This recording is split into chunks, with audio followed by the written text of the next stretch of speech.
Ladies, gentlemen, and dragons of all ages, with the Veilguard coming out in just a couple of days, those of you wanting to begin your journey have quite the adventure ahead of you. But before you get into it, whether you're a fan of the series long term, or this is your first go around to the Age of Dragons, there are a number of things that can hopefully help you out for the start of your journey within this game and its full-on evolution into a modern day RPG. So today, having played the game early quite a bit, we're going to go over 10 things that you should know before starting your journey with Dragon Age the Veilguard. And of course, we will be avoiding any sort of story or companion spoilers, really.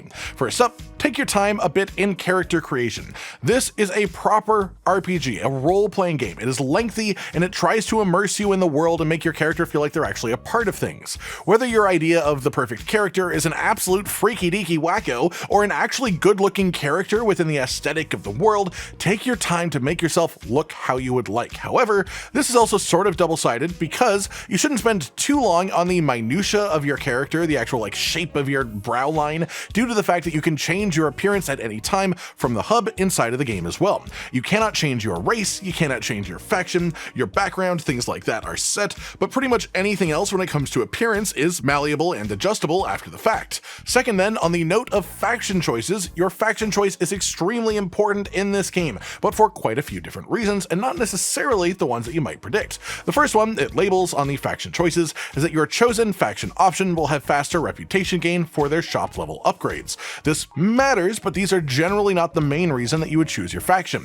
Generally, there are two main lines of thought here, and it depends on how you want to treat the game. If you want to just fully immerse yourself, make your character fit into the world as perfectly as possible, you'll of course want to make your faction choice based on lore, what you want your character to be. Maybe you want to be a treasure hunter or a monster killer. Maybe you know you're going to go into one of those necrotic-based specializations for your class and want to do Mournwatch to sort of fit in with that, and this is important because it affects the way that different characters will react to you, it affects different cutscenes and conversations that will happen. It does matter for the background of your character, what you've been doing up to this point.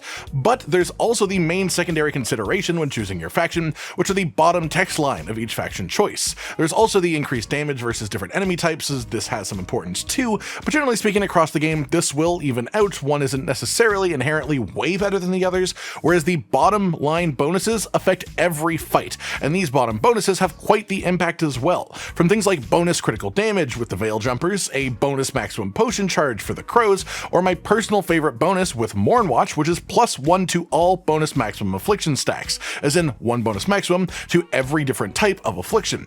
Afflictions are damage over time. They are things like shock, bleed, burning. So if you want to make a build that focuses around building multiple different types of afflictions so they all tick at the same time, this specific choice stands to gain you quite a lot of potential damage. So basically, the two ways of looking at factions are immersion in the sort of role-playing aspect of a role-playing game, which this is, or for pure power and trying to build around specific concepts to achieve this. And I just want to point out the values of each choice before you put your characters together, and the fact that this is an important decision. Third up, I want to just explain the gear and equipment system in a relatively basic way. Every weapon will have a damage stat and a stagger stat on it, and every armor will have defense and ability damage % gain, with generally heavy armor having higher defense and lower ability damage, vice versa for the light armor. Most equipment will also have traits on it which unlock with increased item rarity. A gray item will have all the traits locked, a green item will usually unlock one trait, blue item unlocks second trait, so on and so forth. You increase item rarity for an item by finding a second copy of the same item, almost like upgrading gacha game characters, but much easier to actually accomplish, and it won't cost you money to do so after you've bought the game, of course. The other main way to upgrade equipment is stat bonuses. These give items a little +1, +2, +3 beside them, and you can find weapons with these in the wild too, and these literally increase the damage and stagger for weapons, or the defense and ability damage for the armor slots. For the most part, outside of finding equipment in chests in the world itself, which can give you both of these different types of upgrades for all of your equipment, the rarity upgrades can be purposefully pushed for at faction shops as you unlock them, and the stat increases are from the Caretaker's Workshop, which is in the Lighthouse area. They will have a deeper guide on equipment as a whole coming in the coming days. Fourth then, use your companions, especially if you are new to the Dragon Age series and jump into the Veilguard with its fluid action combat. You may well find yourself feeling sort of self-absorbed in a way, without a better way to put it. The actual action combat of the game feels so good and just so smooth, even the things like quick casting abilities with the preset bindings, so you never find yourself wanting to open up the actually ability selection menu. It can be sort of easy as a result of that to forget that your companions are fighting with you, that you can choose which individual target they attack at any point within a fight, and also control which abilities they use, when they use them, and how. This includes things like the combo system that lets you apply primers with certain skills and then detonate them with other skills for massive, relatively free pops of damage that you can synergize either between multiple companions or between yourself and your companions together. Or you can build around companion skills like Adrenaline or Time Slow, which mostly exist for making your own power as the player character feel greater, with Time Slow literally slowing down the enemies around you so you have more time to do whatever you want, and also having upgrades that give you a free ability cast while active and give you a bunch of your class's casting resource when the time slow ends. And you can even just fully build your character based around how you want to use your companions as well, whether you want them to be an active part of your damage and a part of your party, or if you just want them to exist to make you stronger. It is up to you how you use your companions, but I just want to make sure that you actually do. Fifth and sixth then are pretty intrinsically tied to each other, but the first of the two is the Evanuris altars. These will show up on the minimap once you've gotten near them, and once you look at the statues, you can visually see these glowing for the most part pretty close up. These are very important. What these do is give you 100 bonus maximum health permanently after completing them. Interact with them and they'll create some sort of techno-magical snowflakes in the area around them nearby, and these will all emit a sound that makes them relatively easy to find. If you destroy all of the nearby snowflakes, you will then get the permanent buff, which will pop up on your screen for just another bonus 100 maximum health. Obviously, the first 100 bonus maximum health that you get is a very big increase, and the actual amount that this gives you relative to your max health will go down each time you find one, but they are still important. Sixth then are the Fen Harel altars, which are big glowing wolf statues that you can walk up to and interact with as well. These also will show up on your minimap once you found them for the first time, which also makes them show up in your proper map, and these are also important permanent upgrades. So arguably, these are far more important than the Evanuris altars just because 100 bonus maximum health, well fine, is much less than getting one bonus skill point permanently that you can use for the rest of your journey. There are a fair amount of these altars around the world, to the point that this can get you a full-on ability unlocked over someone who isn't actively completing these altars when they find them. These do get marked on your map again when you pass them, so you can always have a look to make sure that you haven't missed any in your travels, and once you activate them, they will start to glow and turn to point to a specific direction. If you head that direction, you'll hear some sort of ethereal, ghostly wolf howling in the distance. If you follow the direction of the sound, which is pretty accurate, you will then see a spirit wolf approach the place where it is, and it will turn into a little statue that you can pick up, and when you do, you get a free skill point.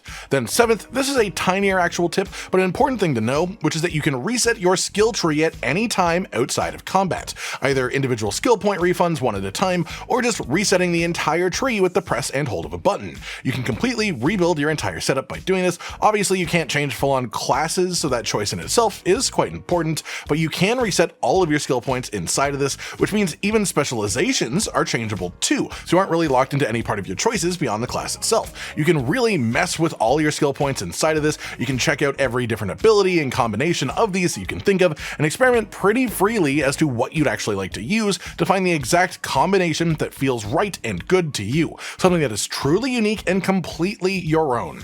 Eighth today then is the choices. This is a BioWare game, and that means it should come as no surprise that there are a ton of choices you can make in every bit of dialogue that comes up. Every conversation you have, and whether it seems like a tinier detail or a big detail, a lot of these choices you make will actually come into play later on. Whether it's telling one companion what type of food you like to eat or another one what your favorite drink is, it will come back into the story later and really build up your immersion by having the companions reference things that you chose earlier on, things you decided yourself and for your character, not things that were chosen by the game. And of course, outside of conversational options, there are also much more impactful, sprawling decisions that affect the story itself and how it progresses and the world as a whole that I really don't want to spoil at all, but it's even to the point of affecting your companions on a greater scale long term, or even possibly the end of the game itself. This is to say that you should both let yourself get immersed and into these choices and actually care about them, but also that unlike a lot of games with choices, a lot of these just feel quite impactful in Dragon Age the Veilguard. It is a staple of BioWare games, but this is one of the best usages of this type of system that I've seen in a while, and it's worth digging into properly. And yes, it's worth mentioning, you can romance pretty much all of the companions if you want to, and you can at least try to romance multiple at the same time if you really want to as well. Ninth then is sort of a general gameplay thesis for the game, which is that you should always explore every open path nearby, but not to a fault. Dragon Age the Veilguard very closely rides the line between open world and a linear RPG. You have fast travel and a lot of options for where to go or even how to get there. You get choices that you can make about which objectives you want to pursue first, but each of the individual areas generally have pretty set paths to go down once you get there. This also means that the vast majority of optional pathways that exist were created purposefully and therefore have things worth checking out, whether it just be resources like wood or ore, or even just bits of gold, which are all important for buying stuff and upgrading your shops, all the way up to equipment upgrades or even side quests or objectives that could prove to be important later on.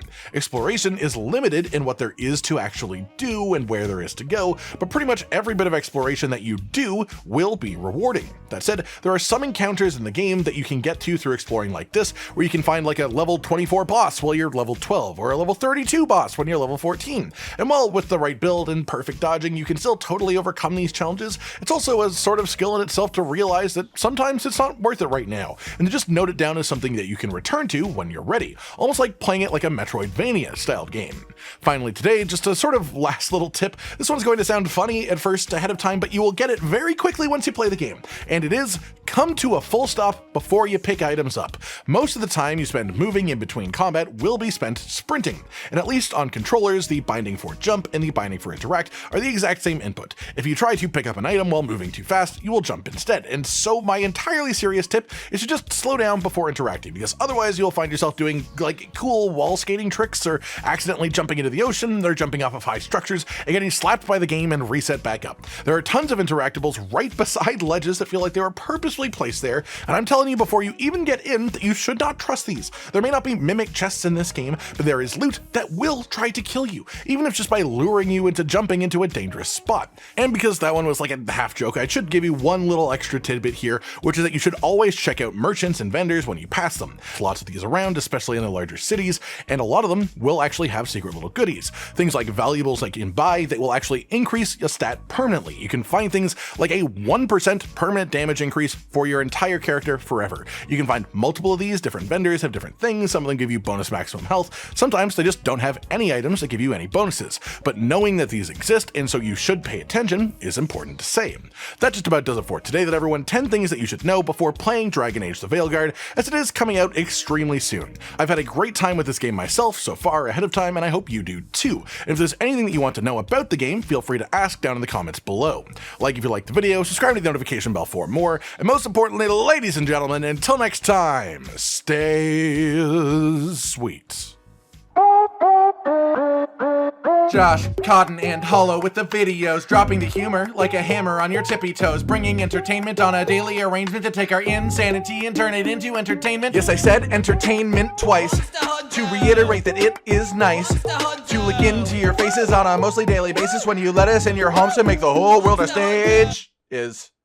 Goodbye.